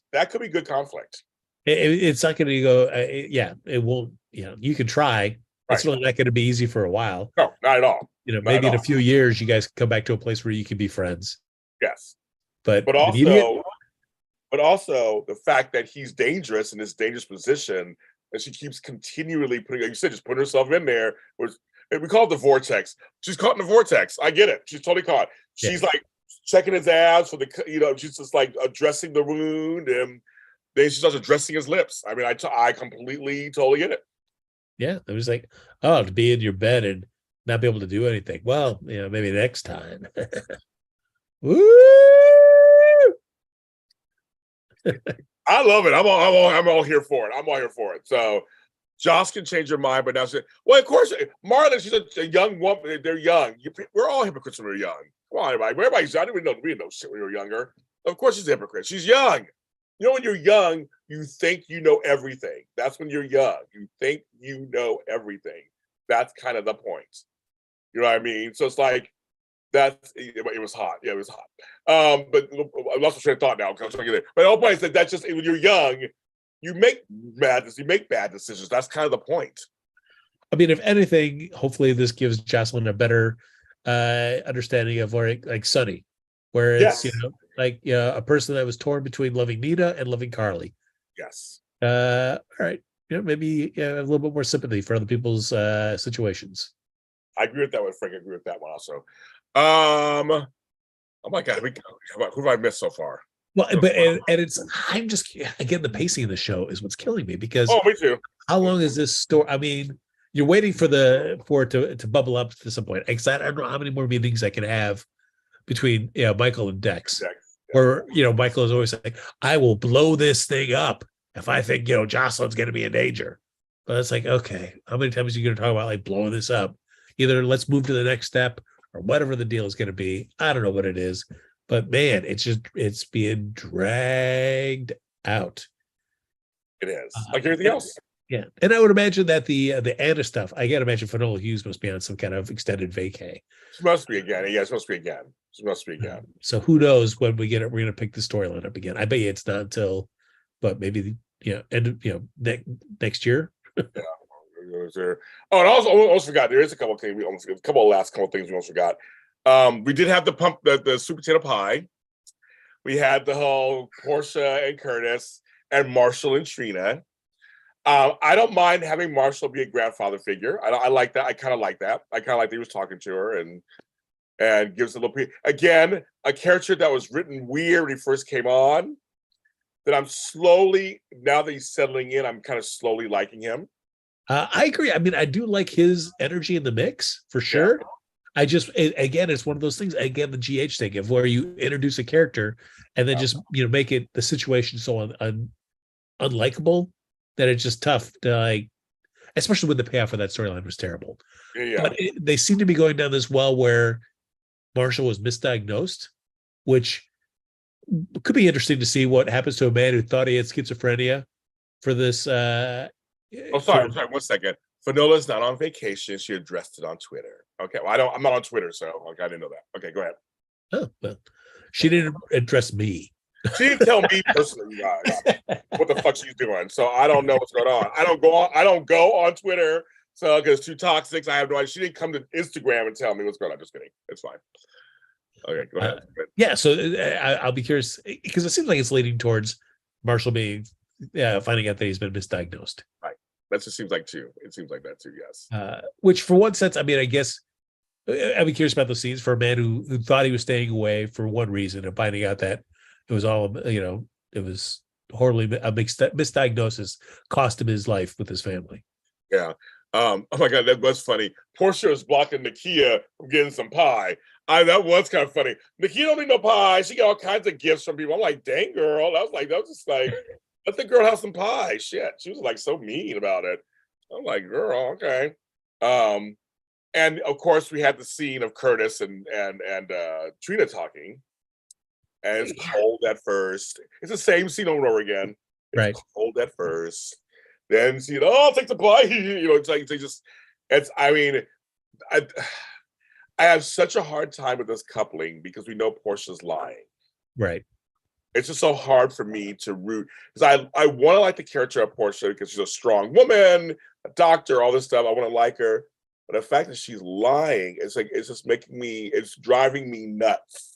Yeah, it's driving me nuts. She's lying to Curtis's face right now. That's what's just so. It's like. But on the plus side, we have plenty of time before their wedding day, so thank goodness. Was it fair? It's a Valentine's Day, right? Yeah, so get ready. Well, Luther, we don't know if Chris is Trina's father. We don't know that. We don't know. Okay, let's do another poll. I love polls. Okay, another poll. Is Curtis Trina's dad? Yes or no? Go ahead and answer the poll. Let's see what you guys think. I love these polls. I'm hooked on these polls. But it's not confirmed. Nothing's confirmed. We don't know yet. We're just waiting to see. We're waiting to see what's going on. And I really hope they're not going to draw out this whole genetic testing thing with Marshall. Just don't draw it out.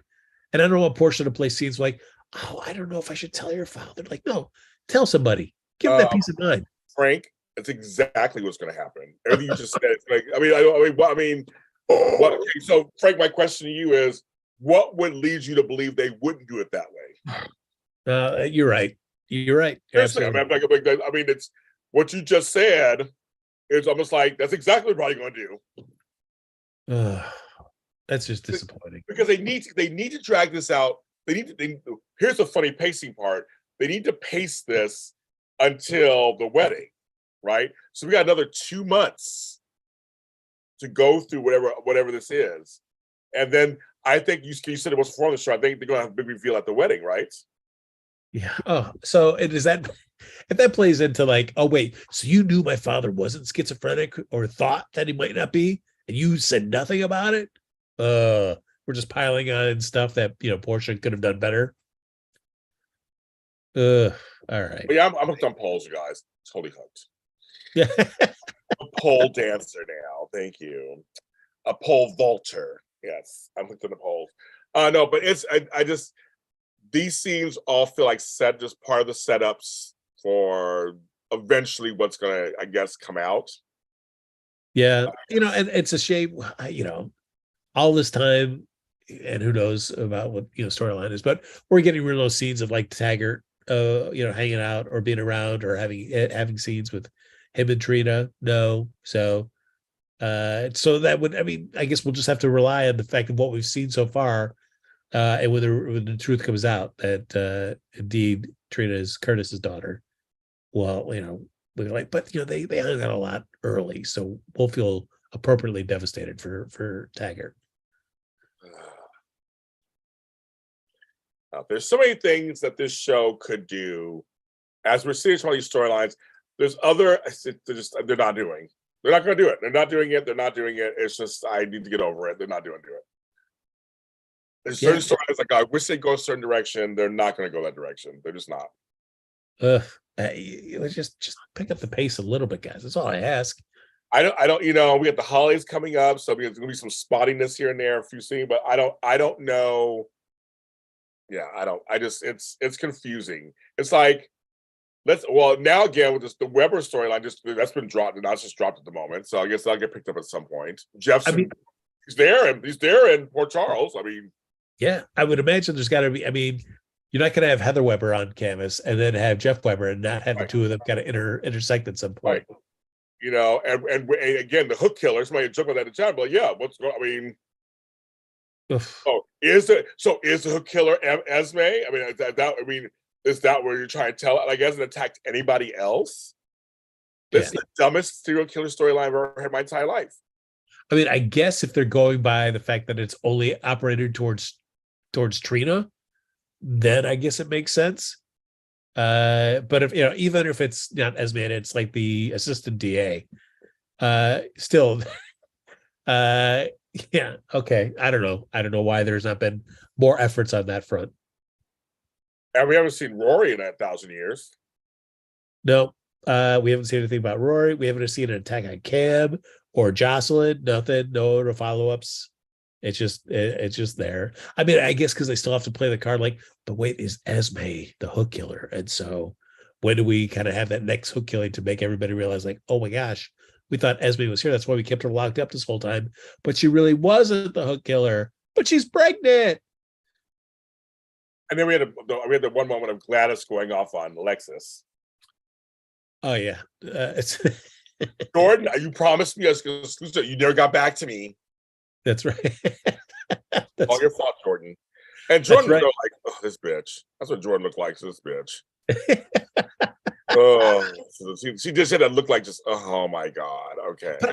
But that also seemed weird to me too, because I feel like Alexis pulled that trigger way too soon. Yeah, exactly. In the middle of an investigation, I thought Jordan's deal was like, once we figure out what the deal is with this hook killer, I'll bring you in and I'll talk to you about everything. Yeah. So they've not done that yet, and Alexis is always feeling like, well, I think she's stringing me along. So let's go. Let's hit this pedal to the metal on this and get this story out. Like, really? I last saw Rory in Wakanda Forever. Yeah, he's in there for a minute. Too many stories in the wind. Yeah. I mean, again, Spencer's coming close to being released. I'm sure he's probably going to be released in time for Christmas, I think, maybe. Yeah, because I think it's getting close. I think it's getting like the 3 months or almost up. It was 3 months. Yeah, and I'll be curious to see what happens in terms of Cyrus's, presence once Spencer's out of prison. Yes. Yes, exactly. Folks, we've talked for 1 hour and 2 minutes. I'm done. JLJ, I'm not back to my full self yet. I'm done talking about it. Look at him. What a hero. Yes, I did it for you guys. And this was a really good discussion. We had a great discussion. I'm tired. James, you need to lay down. I'm still not fully well yet, but this was a really good discussion. We got into it, Frank. We really got into a really good discussion today. We left it all on the table, along with the turkey. The turkey. Please don't mention the turkey. Please don't mention the turkey. You guys, thank you, of course, for watching. Kind of 53 people watching. Thank you so much. I know we were gone, but we'll be back in 2 weeks. Next weekend, Amanda comes to town, so we're dealing with her. We're dealing with her. We're gonna have fun with her. We're trying to get Frank together for at least one lunch or dinner or something. We're trying to work it out so the whole chat are together. So you might see a picture or two out there. So stay tuned. And we'll have Frank do email checks. He already did one earlier, Judy. He's at 206,000. So that's right. Do that. So at 18. At 18, excuse me. At 18. Frank, where can they find all your goodness? Well, I mean, soon on Patreon, for sure. I'm gonna make it worth everyone's while. Oh my god, yes. Like, yeah. You got my mind going, guys. So thank I you, know. man. I mean, there you go, kids. You Yes. know, it's if I can't get you at 100, I'm gonna try to get you at 50. Let's see, if I can come up with Hey, 50 10 at 50 is like $500. Yeah, I'm not That's gonna, still good. That's still yeah. good. I mean, yeah. If that's the case, I'm gonna try for 20 at 50. Well, Frank, Yeah, that's my goal line. bring your swag, Frank. Bring your swag. All right. We said happy go Jack, you guys. You can film Yeah, it. that's Andor after show. We're gonna do one more show this Wednesday talking about the overseas season overview. Someone wrote on our YouTube, Frank, that we were the best Andor show out there. Wow. All right. I'll take it. I feel like that's a pull quote for the next time you drop the Andor poster up there to advertise the after show. That person's getting a pull quote right on there. Yes. I said we are the best after show ever. Andor after show ever. Yes, I will do it. So and then in 2 weeks, it's our year finale. Yes, and our year finale. We're doing that in 2 weeks. We will be back, and we're doing that, and we're doing that. So you have to make sure you join us. Bring your eggnog, whatever. Guys, join us. I have 2 events on the 16th and 17th. Sign up now. Get your spots in there. Sign up now. We'll get you in. We're gonna have a good time. So we got like 3 different things going on here. Come on, get involved in all of them. Get involved in all of them. We'll have a good time. Yeah, and then don't forget about the James of Flobo event. New Year's Day. Yeah, New Year's Day, we're going to talk about goal setting. That's right. And drink and eat black eyed peas and it was for good luck. Black eyed peas, greens, and ham. That's for good luck. And from what I understand, you're going to be in diapers with the little baby New Year sashes on. Is that correct? That's Flobo. I'll be Father Time. I don't know. It's like I'll be out of beard and fully clothed. Yeah, that would not be happening, Frank. I would not be in a diaper. And don't knock it, James. I'm wearing one right now, and it's spectacular. He's like, I was in the bathroom twice already during the show. Great. You guys, we love you guys. We'll see you guys next time. Be safe out there. COVID is still out there. The flus are still out there. Influenza. It's a dangerous time out there, kids. Hide. Run for your lives. Yeah, I do. But take care of yourselves at the same time. And each other.